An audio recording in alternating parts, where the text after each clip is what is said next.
hanya untuk mereka yang punya logika. Bagi yang tidak punya logika, skip aja. Gara-gara ucapan saya di program YouTube Realita TV yang dipandu Rahma Sarita, saya bikin marah FPI dan pendukungnya. Saya memang di sana menyebut FPI sebagai organisasi preman bangsat berkedok agama. Maka caci maki dan ancaman pun berhamburan, terutama melalui WA. Ada yang mengatakan, jangan ngomong aja, duel yuk. Duel. Seorang teman juga mengirim percakapan di WAG-nya di mana seorang anggota menyatakan, bunuh aja, halal bunuh orang munafik begitu. Saking pedulinya teman saya itu sampai mengingatkan saya untuk berhati-hati. Buat saya, kita memang tidak pantas lagi berpura-pura soal FPI. Saya bukannya tidak takut dengan ancaman semacam itu. Tapi begini ya, kebenaran harus ditegakkan. Itu kewajiban orang beragama. Kenapa kita harus ragu-ragu mengungkapkan FPI adalah organisasi yang jahat? Mereka itu jahat. Mereka itu dulu dibiarkan dan bahkan dilindungi pemerintah karena banyak alasan. Mungkin dengan imbalan bahwa mereka akan mendukung pemerintah. Mungkin dalam rangka menjaga agar mereka jangan bikin rusuh di mana-mana. Atau mungkin juga agar bisa dimanfaatkan untuk kepentingan politik tertentu. Tapi akibatnya mereka terus membesar dan semena-mena. FPI itu bukan kumpulan orang-orang soleh. Lihat saja orang-orangnya. Imam besar mereka, Rizik Syihab, bukanlah ulama berpendidikan Islam yang mendalam. Dia kebetulan saja beretik Arab, fasih bicara Arab, dan bisa membangun citra bahwa dia keturunan Nabi Muhammad. Kelakuannya sama sekali tidak mencerminkan seorang ulama yang layak jadi panutan. Jangan lupa loh, dia itu menyerukan revolusi di Indonesia untuk melawan pemerintah sah. Dia menolak demokrasi, dia menghina Kristen, dia terlibat dalam skandal chat mesum. Dan sampai sekarang dia masih dipercaya sebagai imam besar FPI. Ketua FPI sekarang, Sobri Lubis, juga beda-beda tipis, berangasan. Saya masih menyimpan video di saat dia menyerukan pendukungnya untuk membunuhi pemeluk Ahmadiyah. Di panggung dia bilang Ahmadiyah itu halal darahnya. Itu ulama macam apa? Dia menyerukan pembunuhan orang-orang Ahmadiyah hanya karena beda pendapat. Keberangasan FPI tercatat rapih dalam sejarah.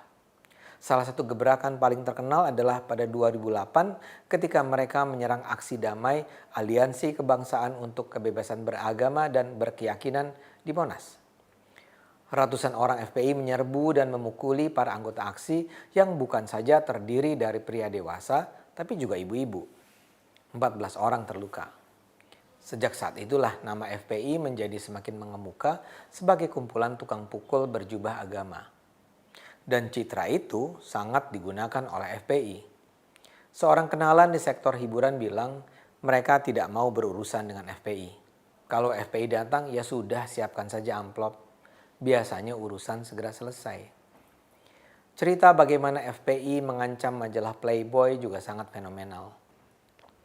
Ini terjadi sekitar tahun 2006. FPI menolak kehadiran majalah Playboy Indonesia. Mereka bahkan menyerbu kantor Playboy di Jakarta. Playboy dituntut ke pengadilan. Nah, saat itulah menurut cerita mantan pemret Playboy, ada anggota-anggota FPI mendatangi kantor Playboy. Mereka menjanjikan akan menstop proses pengadilan kalau Playboy mau memenuhi permintaan mereka. Mula-mula permintaan mereka masih bisa dipenuhi. Mereka minta tiket ke Bali dan dibiayai ongkos naik haji. Sampai di sana permintaan itu masih diikuti. Tapi di Bali mereka minta lebih. Mereka minta disediakan, maaf ya, perempuan bule.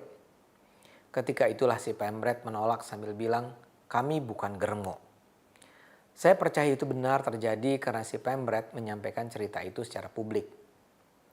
Jadi apalagi yang perlu dibela dari FPI?